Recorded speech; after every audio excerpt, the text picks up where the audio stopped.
अब हम देखेंगे एक्सरसाइज 4.4 का question number 3, factorise the following. इस तरह का क्वेश्चन तो आप पहले भी करके आ चुके हैं।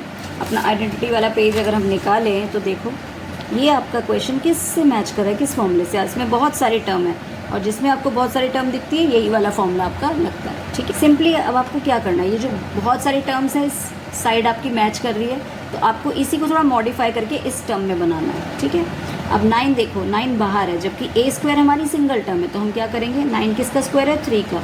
तो मैं इसको इस तरह से लिख सकती हूँ। ठीक है जी, b को तो एज इट इज़ लिख देंगे। ये भी 2 टर्म में जबकि हमें इसे सिंगल में बनाना है ना, तो 4 को मैं लिख सकती हूँ 2 का स्क्वायर, तो ये बन गया 2c का स्क्वायर। अब आपको a b c अपना मिल चुका है, लेकिन अब आपको मैच क्या करना है कि आपकी क्या ये मैच हो रही है आपके क्वेश्चन के हिसाब से। अब आपके क्वेश्चन में तो प्लस साइन है लेकिन इसमें आपको माइनस दिख रहा है, तो वो कैसे मैच करोगे। इसका मतलब ये है कि ए बी या सी में से कोई ना कोई टर्म माइनस ज़रूर है। अब आप सबसे पहले ये चेक करो कि आपकी कौन कौन सी टर्म में माइनस है। तो अगर मैं देख पा रही हूँ मेरी इस टर्म में माइनस है और इस टर्म में माइनस है। अब देखो यहाँ पे कौन सा कॉमन वेरिएबल है, बी यहाँ पर भी है, बी यहाँ पर भी। इसका मतलब यहाँ से आपको क्लियर हो जाएगा कि आपका जो माइनस साइन है वो किस में लगा हुआ है, बी में। ठीक है, क्लियर। अब हम इसको चेक कर लेते हैं।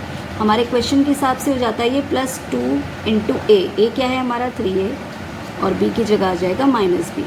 तो अब आप इसको मल्टीप्लाई करके चेक करो कि आपकी कोई टर्म मैच हो रही है इससे। 2 3 6ab, वो भी माइनस का, बिल्कुल ये टर्म आपकी मैच हो गई, यानी कि हम सही कर रहे हैं। फिर है हमारा 2bc, b की जगह -b और c की जगह 2c। इसको भी चेक कर लो, 2 2 4bc, माइनस का 4bc, जी बिल्कुल आ गया आपका। फिर आपकी है 2ca, तो c आपका क्या है 2c और a है आपका 3a।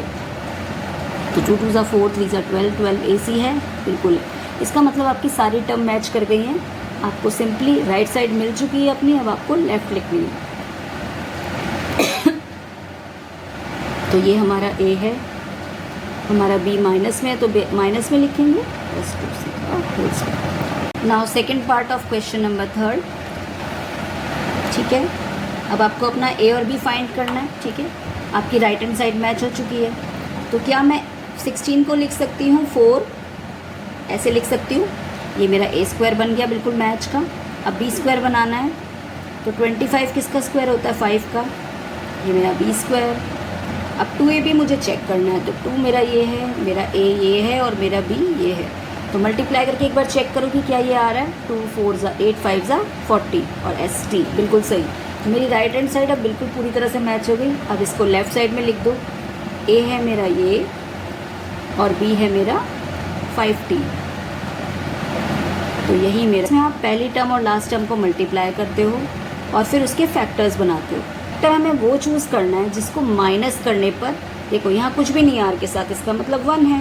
ठीक है, तो यानी कि देखो मुझे पहला ही फैक्टर मिल गया, 7 में से 6 माइनस करूँगी तो 1 आ जाएगा। ठीक है, अब तरीका क्या होता है, पहला टर्म एज इट इज़ उतारेंगे आप, लास्ट वाला टर्म एज इट इज़, बस जो बीच वाली टर्म है उसकी जगह ये दोनों फैक्टर लिख देंगे वेरिएबल के साथ वो भी। ठीक है, तो -7s और -6s। ठीक है, इन r में से r कॉमन आ जाएगा, अंदर क्या ये दोनों ब्रैकेट आपके मैच कर गए। इसका मतलब आपका आंसर बिल्कुल सही किया है आपने। तो एक ब्रैकेट हमें यहाँ से मिलता है और दूसरा ब्रैकेट इन बाकी की दोनों टर्म से, और यही होता है हमारा आंसर।